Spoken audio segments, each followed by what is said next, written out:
Capítulo 14. La misericordia nunca puede ganarse. La misericordia nunca puede ganarse. Su necesidad misma es evocada por la indignidad, pues de otro modo no habría necesidad de ella. Debido a que hemos pecado, necesitamos misericordia, no porque hayamos obedecido. Bob LaForge. Debido a que nuestra experiencia en la vida nos conduce a creer que debemos ganarnos y merecer cualquier cosa buena que obtengamos, con frecuencia nos resulta difícil sencillamente recibir misericordia. La misericordia es extravagante. ¿Quién hace algo bueno por alguien que es malo? Dios lo hace. En lugar de obtener lo que nos merecemos como pecadores, se nos da la oportunidad de estar para siempre en la presencia de Dios.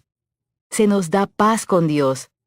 Él nos considera con una posición correcta en lugar de incorrecta. John MacArthur nos recuerda que la denuncia más mordaz de Jesús, una ardiente diatriba contra los líderes religiosos de Jerusalén en Mateo 23, termina con Cristo llorando sobre Jerusalén. B. 37. La compasión daba color a todo lo que él hacía. Jesús parecía estar bastante enojado en su discurso registrado en Mateo, pero es rápidamente tragado por su compasión y misericordia. Afortunadamente, el símbolo del cristianismo es la cruz y no la balanza. Dios no pesa y mide todas nuestras faltas y nos cobra en consecuencia. Prefiere simplemente pagar la factura él mismo. Pero Dios, que es rico en misericordia, por su gran amor por nosotros, nos dio vida con Cristo, aun cuando estábamos muertos en pecados. Por gracia ustedes han sido salvados. Efesios capítulo 2, versículos del 4 al 5. Ahora recuerda que te pedí que leyeses estos versículos 2 veces lentamente y pienses sinceramente en la belleza de lo que dicen. Dios tuvo que hacer lo que hizo por nosotros, a fin de satisfacer su intenso amor. Yo he tenido ocasión en que el amor por uno de mis hijos ha estado en mí con tal intensidad que definitivamente tuve que hacer algo por él. Quizá tú hayas experimentado lo mismo hacia alguien a quien amas. Si podemos sentirnos de ese modo con respecto a seres humanos imperfectos, tan solo intenta imaginar lo que Dios siente en su perfecto amor por nosotros. No es posible que Él pueda dejarnos atrapados en el pecado sin proporcionar una respuesta. Él no espera a que nos merezcamos algún beneficio, sino que se apresura al rescate sin poder evitarlo. Se nos enseña que en su amor, Él nos escogió, nos hizo santos, consagrados y sin mancha ante sus ojos, y nos permite vivir delante de Él sin reproche. Ningún sentimiento de culpabilidad o vergüenza. Él lo hace solamente por una razón, y se debe a que quiere hacerlo. Es su voluntad hacerlo porque le agradó, y es su amorosa intención. Efesios capítulo 1, versículos del 4 al 5. Increíble. ¿Qué podemos decir aparte de increíble? Creo que cuando damos misericordia, eso aumenta nuestro gozo. Es un acto de entrega, y la palabra de Dios dice que seremos bendecidos cuando demos a otros. Como he dicho, la misericordia es absolutamente extravagante. En The Grace of Giving, la gracia de dar, el Dr. Stephen Alford cuenta una historia que es una magnífica ilustración de eso. En la época de la Guerra Revolucionaria estadounidense, vivía en Ephrata, Pensilvania, un pastor bautista, Peter Miller, que disfrutaba de la amistad del general Washington. También vivía en esa ciudad un tal Michael Whitman, un hombre de mente malvada que hacía todo lo que estaba en su poder para abusar y oponerse al pastor. Pero Michael Whitman estaba involucrado en una tradición y fue arrestado y sentenciado a muerte. El viejo predicador comenzó una caminata y recorrió las 70 millas, 112 kilómetros, hasta Filadelfia para poder interceder por la vida del hombre. Se le permitió estar en presencia de Washington y rogó por la vida del traidor. No, Peter, le dijo Washington, no puedo otorgarte la vida de tu amigo. Mi amigo, exclamó el predicador. Él es el enemigo más amargo que tengo. ¿Qué? Exclamó Washington. ¿Has recorrido más de 100 kilómetros para salvar la vida de un enemigo? Eso pone el asunto bajo una luz diferente. Otorgaré el perdón. Y lo hizo. Y Peter Miller sacó a Michael Whitman de las sombras de la propia muerte, de regreso a su propio hogar en Ephrata, pero él fue ya no como un enemigo, sino como un amigo. El amor de Miller demandaba que un acto que normalmente habría requerido justicia fuese resuelto en cambio por la misericordia. Ese es el modo en que Dios nos trata a nosotros. A fin de recibir la misericordia de Dios, especialmente cuando la necesitamos diariamente, debemos tener una mentalidad totalmente nueva sobre el modo en que Dios trata el pecado y a los pecadores. En primer lugar, Él aborrece todo pecado, pero ama a todos los pecadores. Dios nunca te amará más de lo que lo hace en este momento en el tiempo, porque su amor es perfecto en todo momento y no está basado en nada que podamos hacer o no hacer. Ninguna cantidad de mejora por nuestra parte puede hacernos ganar más del amor de Dios. Él ha decidido darnos misericordia a cambio de nuestros fracasos para que podamos seguir obteniendo comunión con Él y recibir la ayuda de Él que tan desesperadamente necesitamos. Cuando fallamos, nunca deberíamos alejarnos de Dios, sino que deberíamos acudir rápidamente a Él, porque Él es nuestra única esperanza de recuperarnos del error de nuestros caminos. La gracia toma el castigo que nos merecemos, y la misericordia nos da bendiciones que no nos merecemos. ¿Puedes recibir eso? ¿Puedes soportar ser así de bendecido por ninguna otra razón excepto que Dios es bueno? El castigo. Había una escuela con un salón de clases de alumnos que ningún maestro había sido capaz de manejar. 2 o 3 maestros se habían ido de esa escuela en un año debido a los rebeldes alumnos. Un joven, que acababa de salir de la universidad, oyó sobre esa clase y solicitó enseñar en la escuela.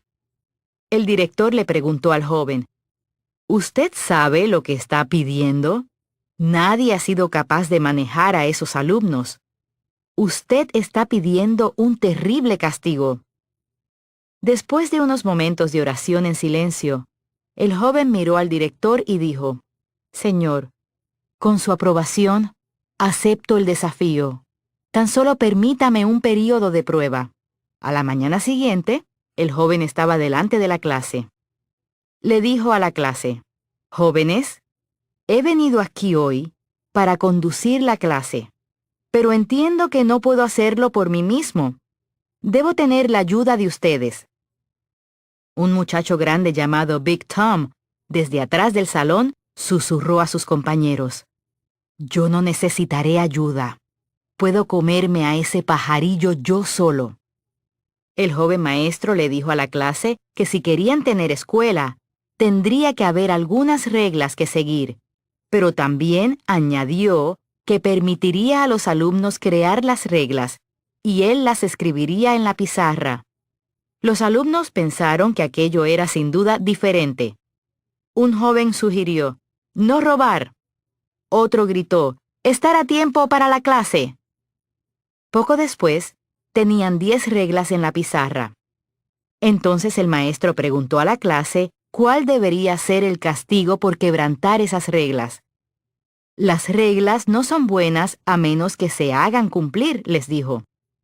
Alguien en la clase sugirió que si se quebrantaban las reglas, esa persona debería recibir 10 golpes con una vara en su espalda sin llevar el abrigo puesto. El maestro pensó que eso era bastante duro, así que preguntó a la clase si estaban de acuerdo con ese castigo. La clase estuvo de acuerdo. Todo fue bastante bien durante 2 o 3 días. Entonces Big Tom llegó un día muy molesto y declaró que alguien le había robado su almuerzo. Después de hablar con los alumnos, llegaron a la conclusión de que el pequeño Timmy había robado el almuerzo de Big Tom. Alguien había visto a Timmy con el almuerzo de Big Tom. El maestro llamó al pequeño Timmy a pasar delante de la clase. El pequeño Timmy admitió que había robado el almuerzo de Big Tom. Entonces el maestro le preguntó, ¿conoces el castigo? El pequeño Timmy asintió. Debes quitarte el abrigo, le dijo el maestro. El muchacho había llegado con un abrigo muy grueso. El pequeño Timmy le dijo al maestro, soy culpable y estoy dispuesto a aceptar mi castigo, pero por favor, no haga que me quite el abrigo. El maestro le recordó al pequeño Timmy las reglas y los castigos, y volvió a decirle que debía quitarse el abrigo y aceptar su castigo como un hombre. El muchacho comenzó a desabrocharse ese viejo abrigo. A medida que lo hacía, el maestro vio que no llevaba camisa debajo del abrigo. Y aún peor, vio un cuerpo frágil y huesudo oculto debajo de ese abrigo. El maestro le preguntó al pequeño Timmy por qué había ido a la escuela sin llevar camisa. El pequeño Timmy respondió, mi papá está muerto y mi madre es muy pobre. Solamente tengo una camisa y mi madre la está lavando hoy. Me puse el abrigo de mi hermano mayor para poder mantener el calor. Ese joven maestro se quedó mirando la frágil espalda en la que se marcaban los huesos en la piel y las costillas, y se preguntó cómo podía golpear con una vara esa pequeña espalda que ni siquiera llevaba una camisa puesta. Aún así, sabía que debía aplicar el castigo o los muchachos no obedecerían las reglas. Así que se retiró unos pasos para golpear al pequeño Timmy. En ese momento, Big Tom se puso de pie y salió al pasillo. Preguntó, ¿hay algo que diga que yo no puedo aceptar sobre mí el castigo del pequeño Timmy? El maestro pensó en ello y estuvo de acuerdo. Entonces Big Tom se quitó su abrigo y se inclinó sobre la espalda del pequeño Timmy en el pupitre. Vacilante, el maestro comenzó a golpear con la vara esa gran espalda, pero por alguna extraña razón, solamente después de 5 golpes, aquella vieja vara se rompió por la mitad. El joven maestro se tapó la cara con sus manos y comenzó a llorar. Oyó una conmoción y levantó la vista para descubrir que no había ni un solo ojo seco en el salón de clases. El pequeño Timmy se había girado y había agarrado a Big Tom por el cuello, disculpándose ante él por haberle robado su almuerzo. El pequeño Timmy suplicó a Big Tom que lo perdonara. Le dijo a Big Tom que le querría hasta el día en que muriera por haber recibido el castigo en lugar de él. ¿No te alegras que Jesús recibe el castigo por nosotros? Que Él derramase su preciosa sangre en el Calvario para que tú y yo podamos tener vida eterna con Él. No somos dignos del precio que Él pagó por nosotros. ¿Pero no te alegra que Él nos amase tanto? Anónimo. La misericordia de Dios y nuestros errores. Muchos de nuestros errores los cometemos mientras estamos intentando hacer algo bien. El apóstol Pablo dijo que aunque quería hacer el bien, descubría que seguía haciendo el mal. Tenía el deseo de hacer el bien, pero no tenía capacidad para hacerlo. Romanos capítulo 7, versículo 18. Todos experimentamos eso, y debemos aprender a recibir misericordia cuando fallamos, mirar a Jesús y confiar en que Él siga obrando en nosotros hasta que nuestra transformación sea completa. En Romanos 12, aprendemos que hemos de ser completamente transformados mediante la renovación total de nuestra mente. Somos hechos nuevas criaturas en Cristo cuando le recibimos como nuestro Salvador y Señor, y diariamente aprendemos a vivir de acuerdo a la nueva naturaleza que hemos recibido. Según la enseñanza del apóstol Pablo, Debemos aprender a ponernos el ropaje de la nueva naturaleza. Efesios capítulo 4, versículo 24. La sencilla verdad es que Dios ha hecho algo maravilloso en nosotros y estamos aprendiendo a permitirle que lo desarrolle en nosotros. Filipenses capítulo 2, versículos del 12 al 13, nos enseña a llevar a cabo nuestra salvación con temor y temblor, a ser serios y cautos y estar atentos contra la tentación. No podemos hacerlo en nuestra propia fuerza, sino que debemos permitir que Dios obre en nosotros y por medio de nosotros. Puede que seamos sinceros, pero aún así, estar sinceramente equivocados. Puede que tengamos buenas intenciones, y aún así, crear un problema. Dios ve nuestro corazón, nuestros motivos e intenciones, y está dispuesto a limpiar lo que nosotros ensuciamos mientras estamos creciendo.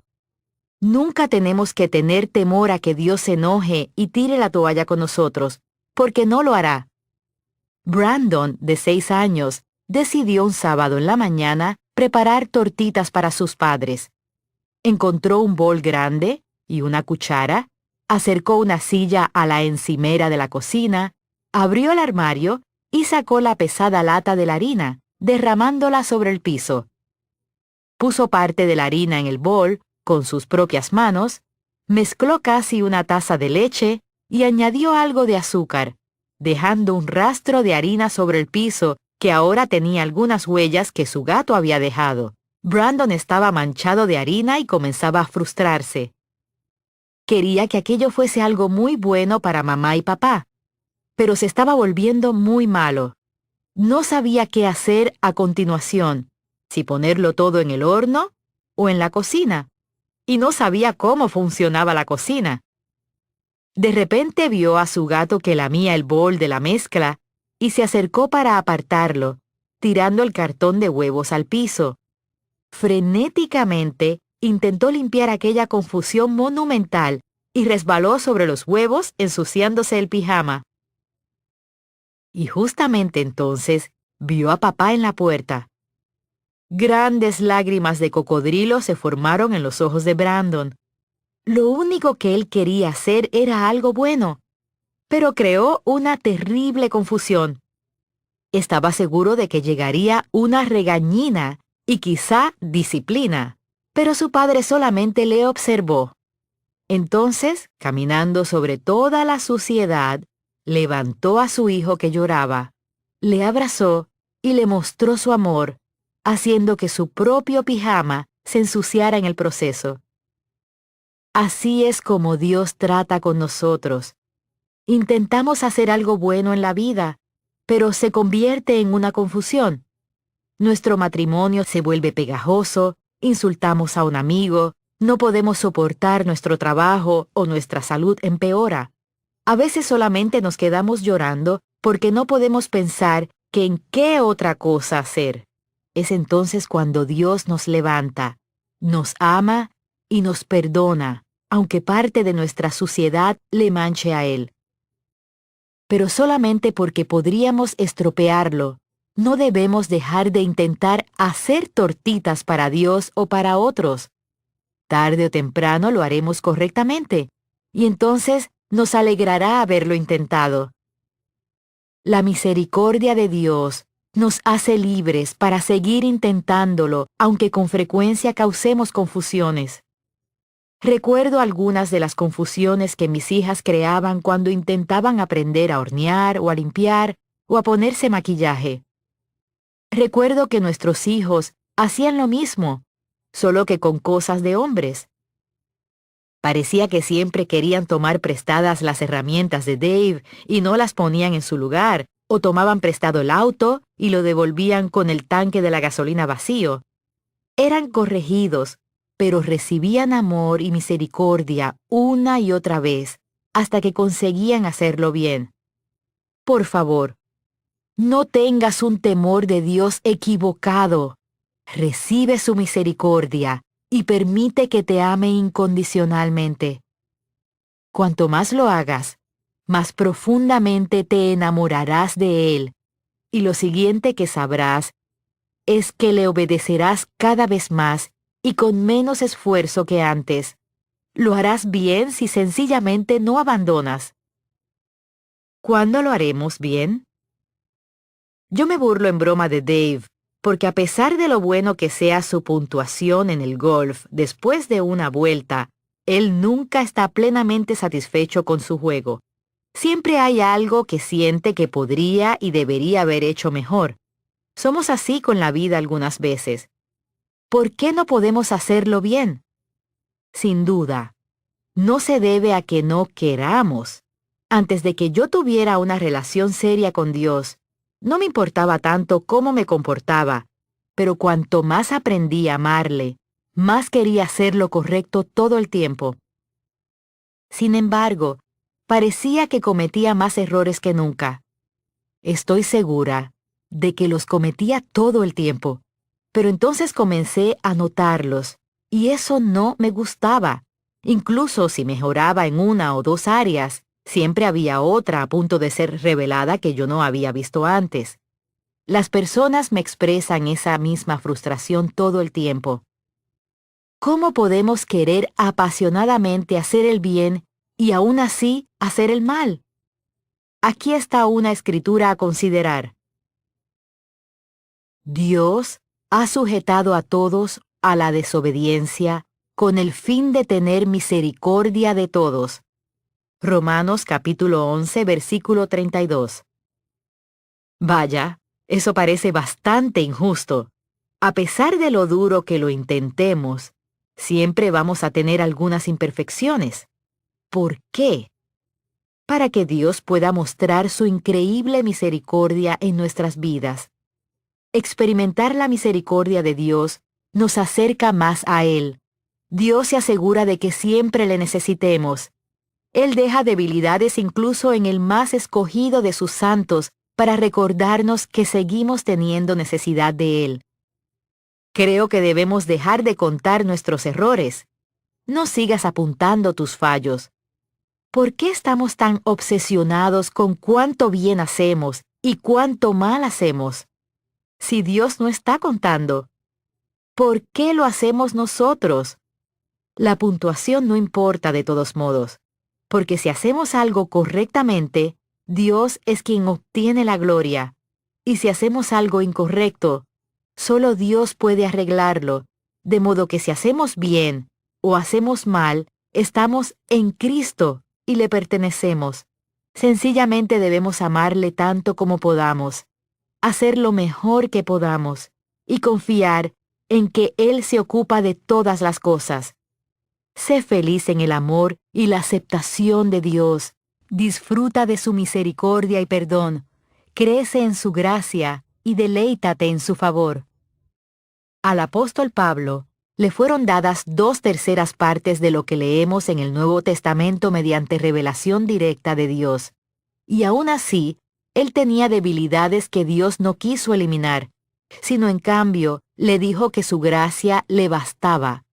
Segunda de Corintios capítulo 12, versículos del 8 al 9. Pablo dijo que la debilidad, o un gran aguijón en su carne, como él lo denominó, había de guardarle de hincharse de orgullo por la grandeza de las revelaciones que se le habían dado. Cuando Pablo escuchó eso de parte de Dios, no pareció seguir batallando más con la debilidad. De hecho, dijo que se gloriaría en su debilidad para que el poder de Dios pudiera descansar sobre él. Entendía que era inútil batallar con la debilidad mediante la cual Dios estaba decidiendo obrar en lugar de eliminarla, y sencillamente entró en el descanso de Dios con respecto a eso. ¿Podemos nosotros hacer lo mismo? Oro para que así sea. Nuestra tentación de volvernos orgullosos es grande como seres humanos, pero nada nos mantiene humildes como entender que cometemos errores como todos los demás. Una de las maneras más rápidas de que una de tus imperfecciones muestre su fea cara es juzgar a otra persona por la que él o ella tiene. No siempre entendemos las maneras en que Dios trata con nosotros, pero podemos estar seguros de que sus caminos son perfectos.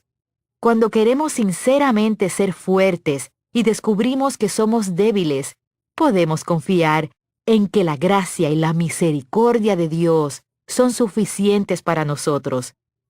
Puede que prefiramos ser fuertes por nosotros mismos y no necesitar la ayuda de Dios, pero tengo el sentir de que si pudiéramos ver todo lo que Dios ve, entenderíamos que necesitar la misericordia de Dios es mucho mejor que no necesitarla en absoluto. Qué profundas son las riquezas de la sabiduría y del conocimiento de Dios. Qué indescifrables sus juicios e impenetrables sus caminos. ¿Quién ha conocido la mente del Señor o quién ha sido su consejero? ¿Quién le ha dado primero a Dios para que luego Dios le pague? Porque todas las cosas proceden de Él y existen por Él y para Él. A Él sea la gloria por siempre. Amén. Romanos capítulo 11, versículos del 33 al 36.